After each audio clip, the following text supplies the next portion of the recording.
अस्सलाम वालेकुम dear friends. Start करते हैं आज का लेक्चर नंबर 7 पार्ट नंबर 1।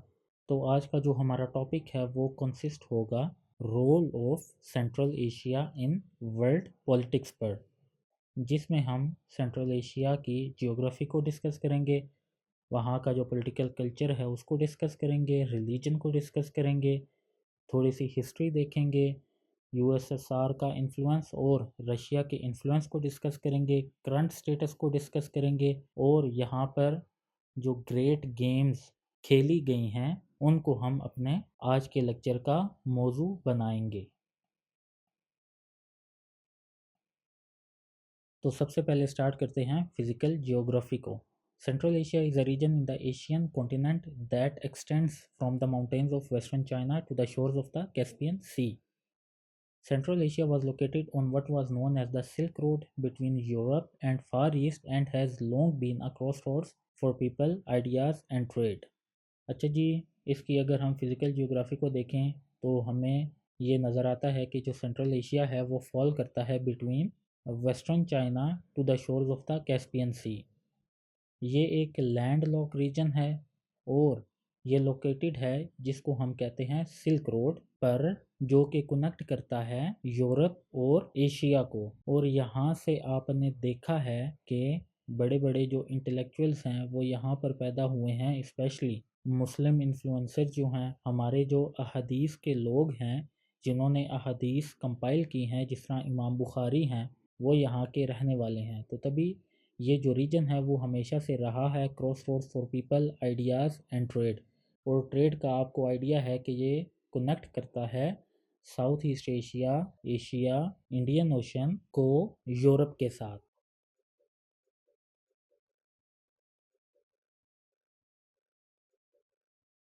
तो ये इमेज जो है वो आपको डिफाइन करेगी ज्योग्राफी ऑफ सेंट्रल एशिया। तो आप देख सकते हैं कि नॉर्थ में सेंट्रल एशिया के रशिया है, साउथ में ईरान है, अफ़गानिस्तान है, पाकिस्तान है, ईस्ट में चाइना है और वेस्ट में आपको Azerbaijan, Turkey, Ukraine, Belarus, means के जो यूरोप है उसकी बाउंड्री इसके वेस्टर्न बॉर्डर्स के साथ मिलती है। तो इसकी जो जियोग्राफी है वो बहुत बेहतरीन लोकेशन पर है, क्योंकि तमाम जो बड़ी पावर्स हैं वो इसके साथ डायरेक्टली कनेक्टेड हैं।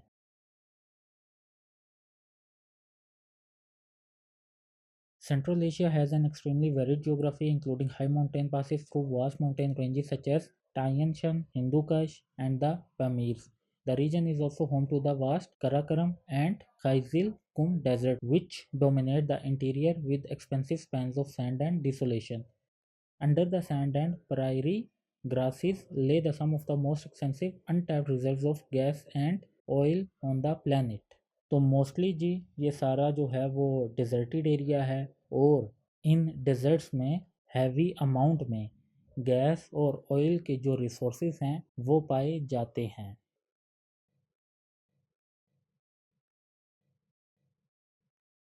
Natural resources are the main attraction of the region, driving the economic forces that determine the development patterns of individual countries। Multinational cooperation have vigorously stepped up their activity in the region। तो क्यों ये जो reason है वो attraction का हामिल है, क्योंकि यहाँ पर बहुत सारे नेचुरल रिसोर्सेज जो हैं वो पाए जाते हैं, सच एज ऑयल, गैस और भी बहुत सारे। और इन्हीं नेचुरल रिसोर्सेज की वजह से ये जो रीजन है वो हमेशा से अहमियत का हामिल रहा है।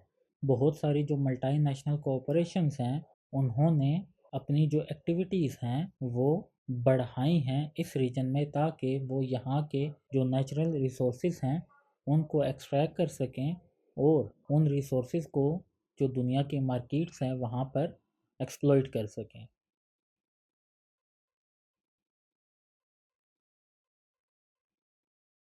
जियोग्राफी के बाद है जी political system of cars.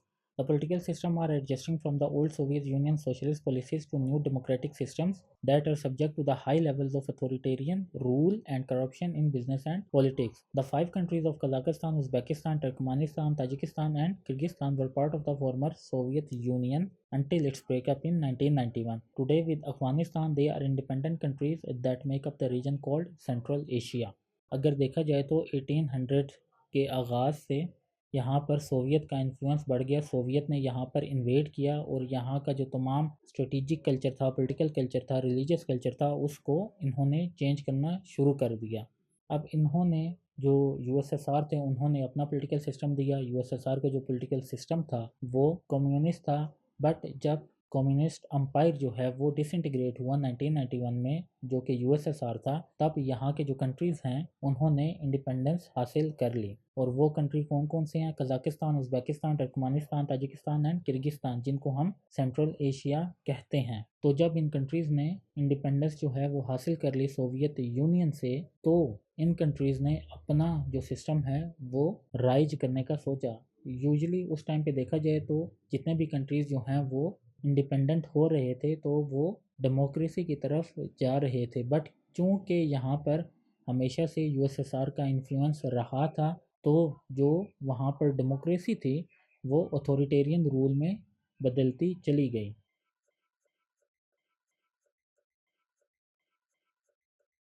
Then अगर हम कल्चर की बात करें तो most of the groups of the central Asia were nomadic people who wrote horses and herded livestock on the region's vast steppes. This way of life continued until the 1920s when the Soviet Union forced many of the groups to abandon their lifestyle and settle on collective farms and in cities. More than 6 million Russians and Ukrainians were settled into the Central Asia during Soviet era. That's why their culture resembles with Russia in terms of dressing and food. अच्छा जी, ये लोग जो हैं वो खाना बदोश थे, घोड़े वगैरह चराते थे, जो लाइव स्टॉक है उस पर इनका गुजर बसर होता था, क्योंकि लैंड लॉक कंट्रीज़ हैं, एग्रीकल्चर जो है वो यहाँ पर हो नहीं सकती और इनके पास कुछ इस तरह के रिसोर्सेज भी नहीं हैं कि ये ऑयल वगैरह एक्सट्रैक्ट करके तो अपना जो कल्चर है उसको चेंज कर सकें, क्योंकि हमेशा से यहाँ पर यूएसएसआर की इन्वॉल्वमेंट रही है। जितना भी रिसोर्सेज यहाँ से एक्सट्रैक्ट किए गए हैं वो मोस्टली जो एक्सट्रैक्ट किए हैं वो यूएसएसआर ने ही एक्सट्रैक्ट किए हैं।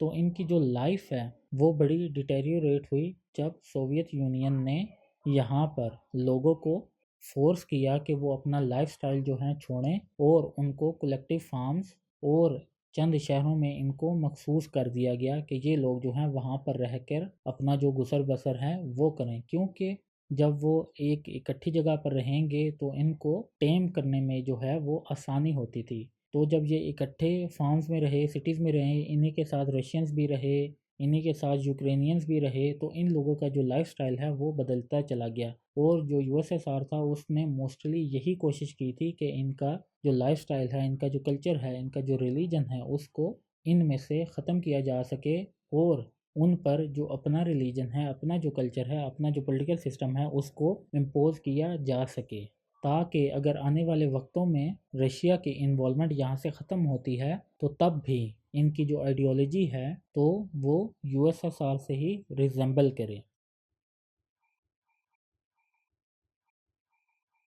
अगर हम रिलीजन की बात करें, despite the area being part of the Soviet Union where religious activities were discourage, Islam was and still is dominant religion. Most central Asian countries are Sunni. अच्छा जी, बहुत सारी जो रिलीजियस पर्सनैलिटीज़ हैं मोस्टली इन इस्लाम वो central Asia से ही ताल्लुक़ रखती हैं। आप बहुत सारे जो हैं वो फ़िलासफ़र्स को स्टडी करें, बहुत सारे जो हैं मोस्टली जो अहदीस के अलूम में इल्म रखते हैं वो यहाँ से ही ताल्लुक़ रखते हैं। तो इन लोगों की इस्लाम के लिए बहुत ज़्यादा खिदमात हैं। तो अगर देखा जाए 1800 में जब यूएसएसआर ने इन्वेड किया और इनको कलेक्टिव फार्म्स वगैरह में रखा, इनका रिलीजन कल्चर चेंज किया, बट फिर भी स्टिल जो इस्लाम है वो इस रीजन में डोमिनेंट ही रहा। और आज भी अगर हम देखें जो सेंट्रल एशियन कंट्रीज़ हैं वो मोस्टली मुस्लिम है और मुस्लिम में ज़्यादातर जो लोग हैं वो अहले सुन्नत से ताल्लुक़ रखते हैं।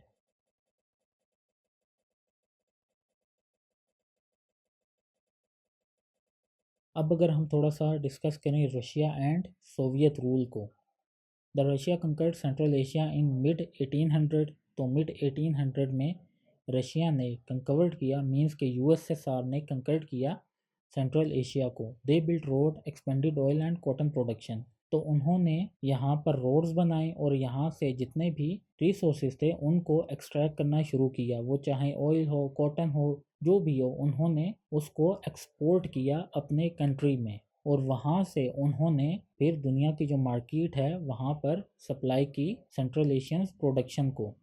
The concept of Iron Curtain was established due to borders with Muslim countries, Iran and Afghanistan.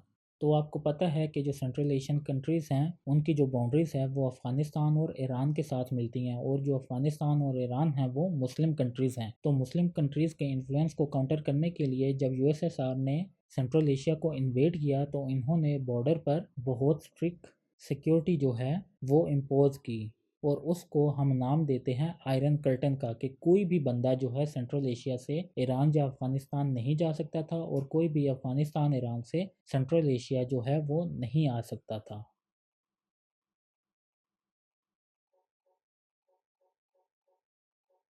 Resources were extracted and transferred to Russia through railway tracks. Most of the railway tracks of cars leads to Russia. तो roads के साथ साथ जो Russians थे उन्होंने यहाँ पर tracks जो हैं वो बिल्डअप किए, जो रेलवे ट्रैक्स थे, और वो क्या करते थे, वहाँ से जो भी रिसोर्सेज हैं उनको एक्सट्रैक्ट करते थे और रेल के थ्रू जो है वो रशिया पहुँचाते थे, और रशिया से फिर वर्ल्ड्स मार्केट में पहुँचाते थे। Culture was diminished by the USSR and people even can't read Quran and practice their religion as well. तो जो रशियंस थे उन्होंने जो सेंट्रल एशियन पीपल हैं उनको इतना टेम किया, उनके अंदर से वो जो सारी वैल्यूज़ थी उनकी, वो चाहे रिलीजियस हों, पॉलिटिकल हों, सोशल हों, उनको उन्होंने ख़त्म किया। यहाँ तक ख़त्म कर दिया कि उनकी जो आगे आने वाली जनरेशन थी वो ना तो कुरान समझ सकती थी, ना पढ़ सकती थी, और ना ही उनको अपने रिलीजन के बारे में कोई अंदाज़ा था। Their language was also obsolete. तो उनकी जो लैंग्वेज थी, अगर आप अब भी देखें तो